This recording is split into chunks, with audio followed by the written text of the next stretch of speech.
Gisugda na ang pag-imprenta sa mga balota nga gamiton alang sa 2025 national and local elections. Ani ang report. Gisaksihan mismo ni COMELEC Chairman George Erwin Garcia ang unang adlaw sa printing sa mga balota nga gamiton alang sa national and local elections sa May 12. Uban nila ni Commissioner Nelson Celis ug Ray Bulay ug si National Printing Office Director Revsy Escobedo. Gipakita sab sa media ang pinakaunang official ballot nga naimprenta sa National Printing Office gamit ang duha ka bagong printer nga gipahulam sa Miro Systems. Gipakita sab sa publiko sa COMELEC ang ballot face o itsura sa balota alang sa overseas voting. Ana dinhi ang ngalan sa 66 senatorial aspirants ug 156 ka party list groups. Ang mga buot mudagan sa eleksyon pero na-disqualify with finality sa COMELEC, wa na apil ang ngalan sa official printed ballot.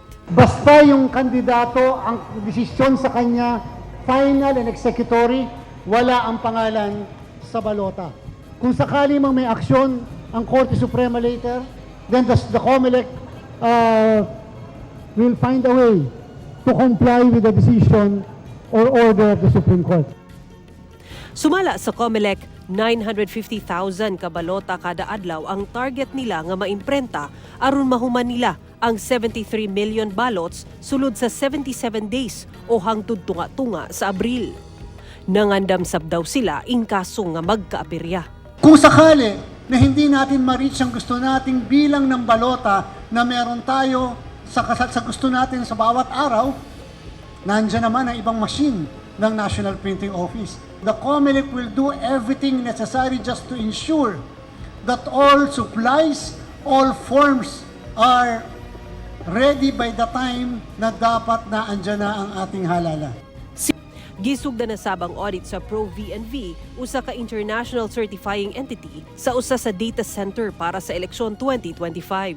Kabahin kini sa proseso para makakuha og international certification ang COMELEC para sa mga sistemang gamiton sa eleksyon.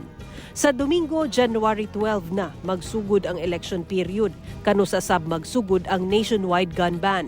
Sa January 11, Sabado, magmuntar na og checkpoint sa mga lugar nga sa tan-aw sa COMELEC nang hinahanglan niini.